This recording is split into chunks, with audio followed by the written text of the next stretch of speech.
Hello everyone.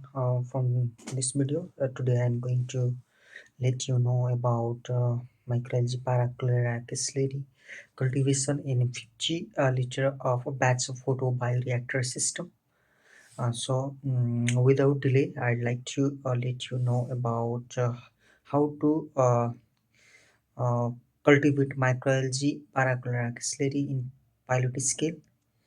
To cultivate a microalgae on photobioreactor like a flat panel or either in tubular reactor system, it requires illumination of light, and normally we need growth media for the cultivation.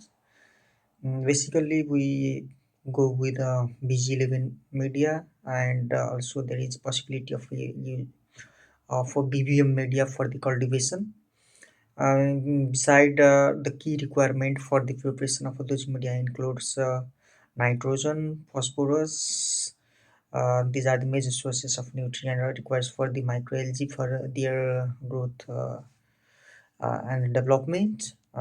Beside that, we supply the supplement as and traces nutrients for its growth, and we maintain physical parameters like a temperature for their growth optimal, like 25 to 30 degrees centigrade in its range, and maintain pH with the range of 6.5 to 7.5. To maintain the pH, we maintain with uh, yes, sparging of carbon dioxide. So we need to follow the Henry's principle to supply carbon dioxide in what concentration do we are trying to put on the culture media for the growth of microalgae, and we supply normally intensity of light in range of 100 to 300 micromole photon per meter square per seconds, and we maintain the daylight temperature. Like if we cultivate a microalgae normally for continuous cultivation, we go with the 16 hour of day and 8 hour of night to give microalgae a suitable environment for its photosynthesis, as well as to recover the photo emissions.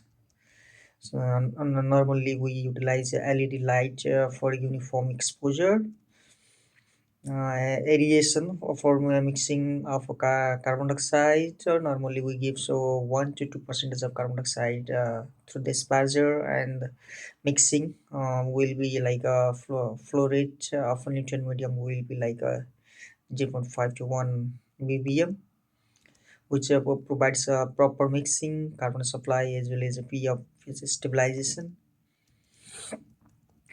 Normally, or during the cultivation of a microalgae, we measure its optical density in regular manner, maintain perform the measurement of a dry weight and the pH, and monitoring and the look on the nutrient concentration like nitrogen, phosphorus.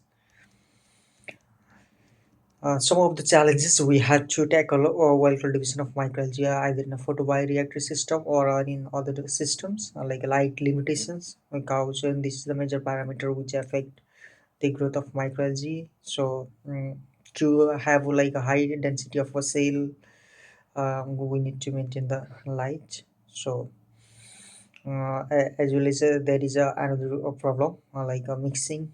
So, to manage mixing through the gas, there is a problem for gas mass transfer, and also the problem for contamination and microalgae culture because of microbes and the other organisms, and also possibility of having reactor from biofilm formation due to the cells of microalgae. Normally, microalgae cultivations will be done like that, but for the harvesting, we may follow a different method like a centrifugation. Depending upon the cost, we choose like a flocculation with using chitosan as an agent, and normally we can go with the filtration. And these are the multiple choice through which we can harvest microalgae. If we let microalgae in nutrient limitations after it peak of growth phase, like in log phase, after log phase, if we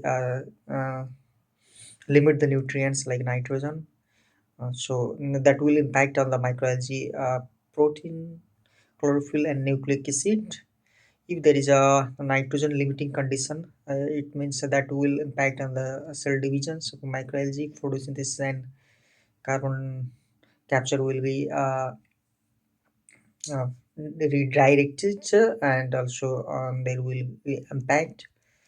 So it means there will be a reduction in the growth rate of cell, and there will change in the biochemical composition. Like in stress condition, microalgae lipid content will be increased like a triacylglycerol. However, there will be a decrease in the protein, mm, but there is also possibility of increment in the carbohydrate concentration.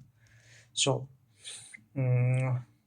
this process implication has some positive impact for having a high lipid content. It means that will support for the biofuel production process, and yeah, impact on the nutrient concentration or limiting nutrient condition is not ideal for the high biomass production and protein rich biomass. That is the limitations.